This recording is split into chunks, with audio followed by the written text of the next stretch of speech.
yẹ èrò òkùnjúro tó fi ọ ebibi mi tam ebibi mi desu de tó ga wọn wà sọ gbẹ̀yìn gbogbo àkùnrin tó bẹ ṣàṣọlẹ rọ ìyàn tó gbé dákọ ní gbèsùtù ní lọnà wíwá nílò àpò mẹfì ẹ náà chẹ ní ndé kúnlá gbúdúró tó mi tó mẹwọn dàgbé tiẹ náà mọ.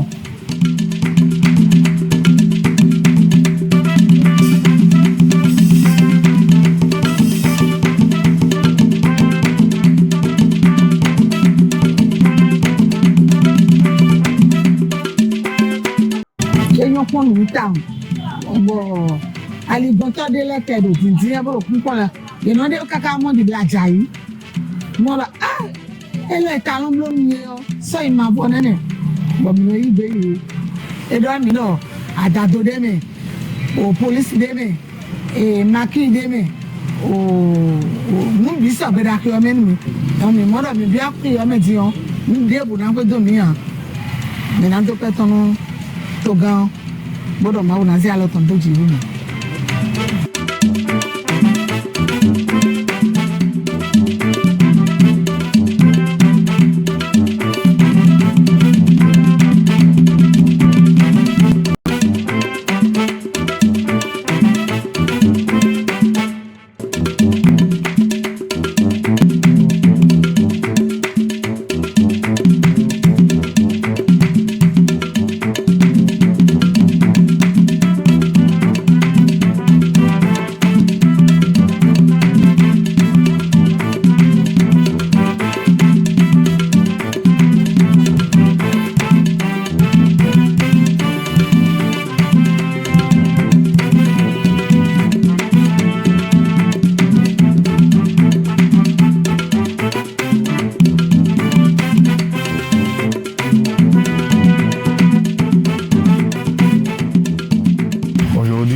Sur le site d'Abomey où la consistance des travaux concerne le bâtiment A qui abrite l'administration de la préfecture, le bâtiment B qui va abriter les directions déconcentrées des différents ministères, le bâtiment de type C qui est la résidence du préfet où nous sommes actuellement.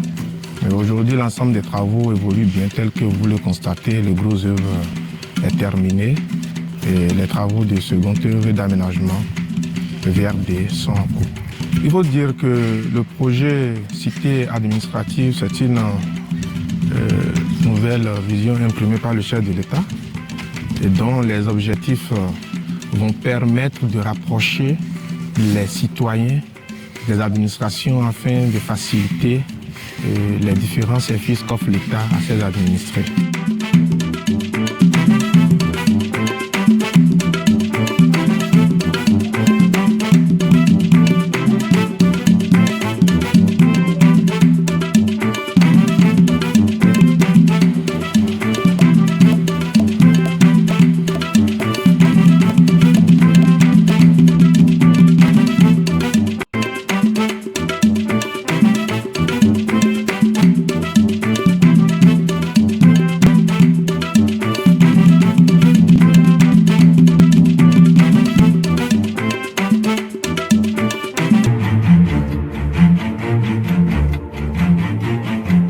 L'ambition du Bénin depuis 2016 est de faire du tourisme un levier de développement économique et le principal outil de rayonnement à l'international. À travers des réformes bien pensées, le gouvernement béninois met progressivement en place les conditions pour le développement du secteur touristique. Il a ainsi investi massivement dans la construction des infrastructures et sites touristiques. Plus de 1200 milliards de francs CFA y sont injectés pour donner un coup d'accélérateur à une industrie dynamique et créatrice d'emplois. À Cotonou, la capitale économique du Bénin, on y retrouve plusieurs attractions. Le Sofitel, un hôtel 5 étoiles, se dresse fièrement au bord de l'avenue de la Marina. L'esplanade de l'Amazone, le mur graffé, le plus long du monde, avec des signatures comme le célèbre artiste brésilien Eduardo Cobra, les jardins de Mathieu où trône l'obélisque dédié aux dévoués à la patrie. L'aéroport international de Cotonou a fait peau neuve et s'est conformé aux normes internationales de l'aviation civile. La route des pêches, une route à vocation touristique, débouche sur la porte du non-retour à Ouida. Ouida, qui a vécu le commerce des esclaves, en porte encore les stigmates. Une place importante est donc faite au tourisme mémoriel avec la reconstruction du fort portugais, la place aux enchères, le fort français, le mémorial de Zumboji, faisant de Ouida une cité-musée d'exception. Abomey et Niki ont connu une grande riche histoire. À Abomey, le musée des rois et des Amazones de Dahomey est en cours de réalisation.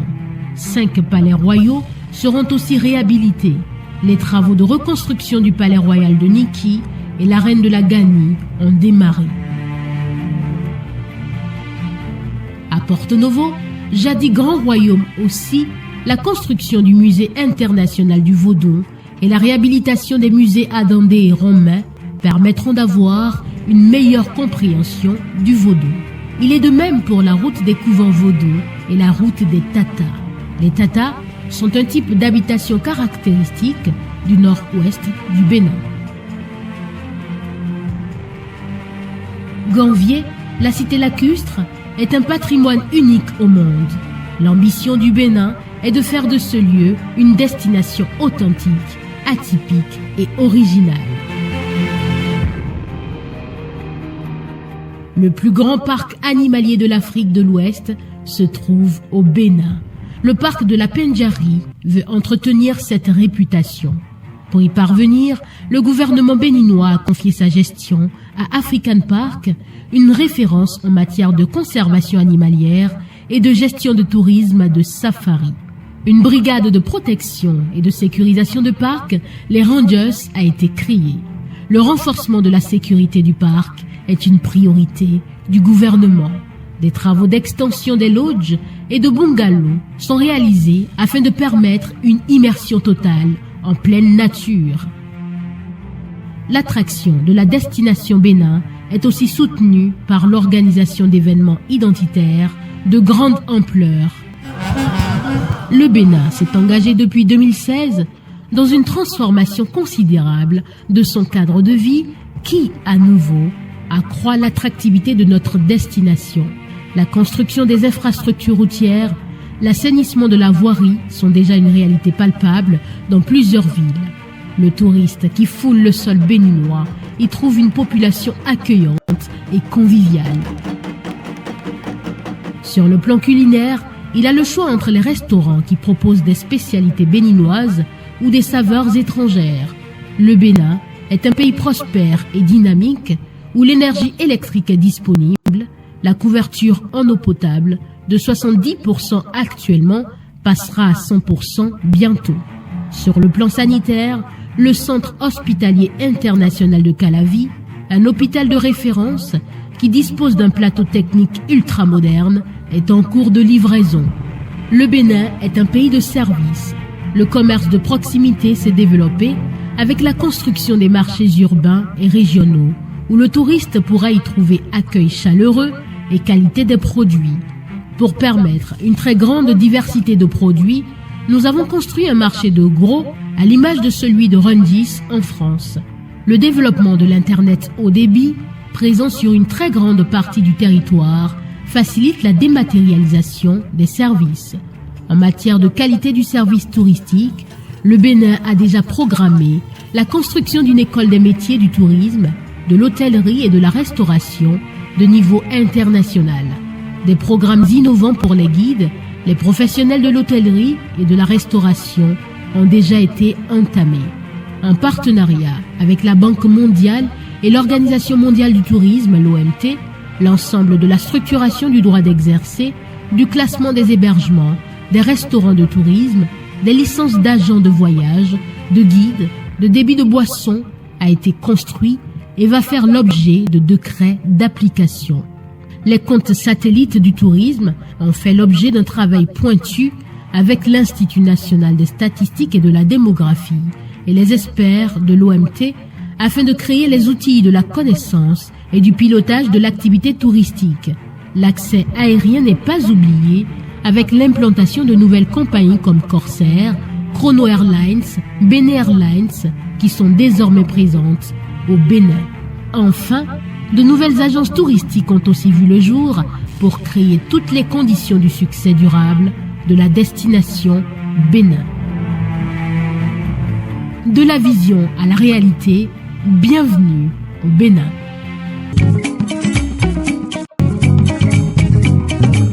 Le Bénin, joyau de l'Afrique de l'Ouest, s'étend sur 114 760 km², abritant une population dynamique de plus de 13 millions d'habitants.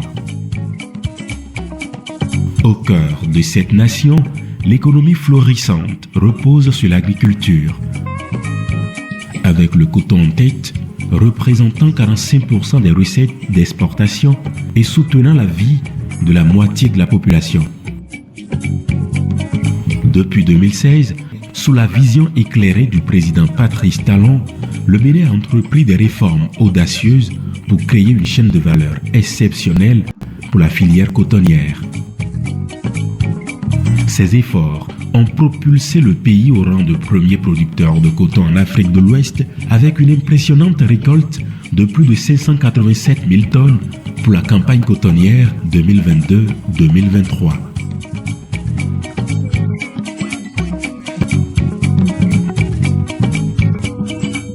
Dans une démarche novatrice, le gouvernement béninois a décidé d'aller plus loin en établissant un parc industriel de pointe à Glodjibé, à seulement 45 km de Cotonou. Cette initiative ambitieuse, fruit d'un partenariat public-privé avec le groupe Eraise, se traduit par la mise en place de 3 usines intégrées de transformation textile. Ici, nous avons des unités intégrées de textile. Donc, on passe de la filature, on parle du tricotage, du tissage et de la confection de vêtements. Donc, ces 3 unités vont transformer à peu près 40 000 tonnes de fibres, ce qui fait à peu près 12,7% de la production actuelle de fibres du Bénin. Et chaque unité va employer à peu près 5 000 personnes.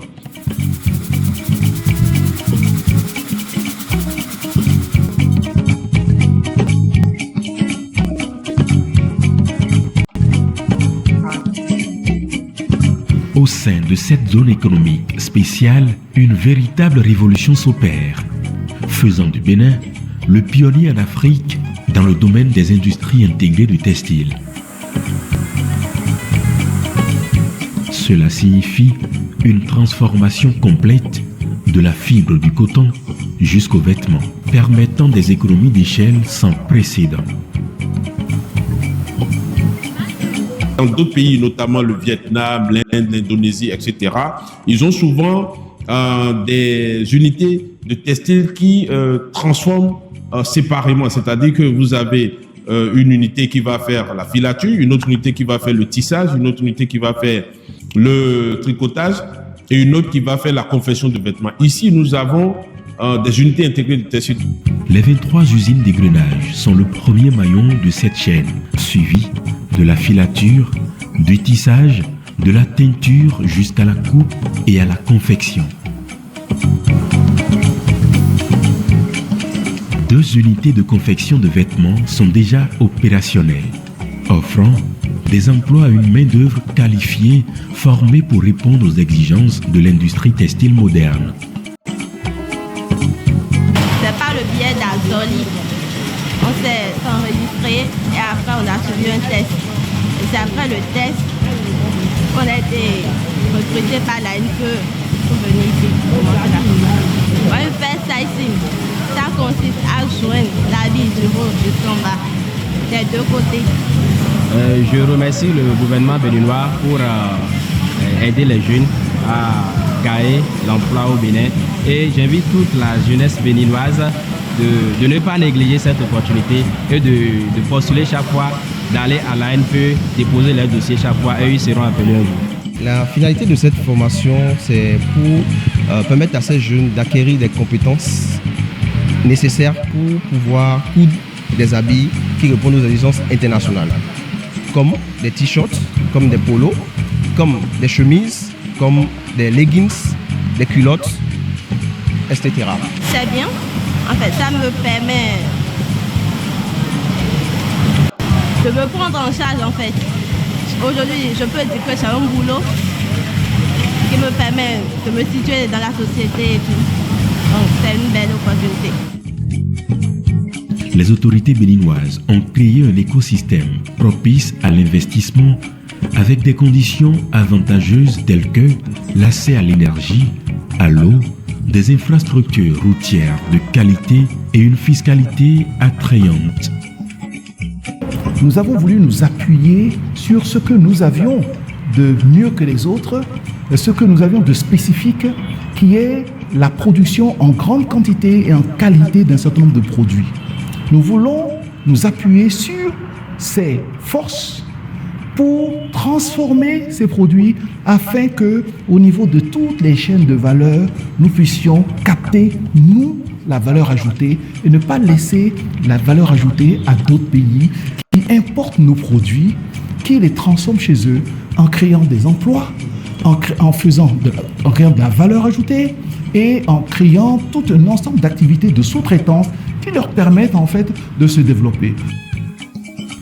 Le Bénin aspire à devenir la grande fabrique de vêtements en Afrique et au-delà. Un défi que le gouvernement de Patrice Talon relève avec passion. Rejoignez-nous dans cette aventure où le Bénin se positionne comme une destination incontournable pour les grandes marques de vêtements grâce à son engagement en faveur de la transformation, de l'innovation et du progrès économique.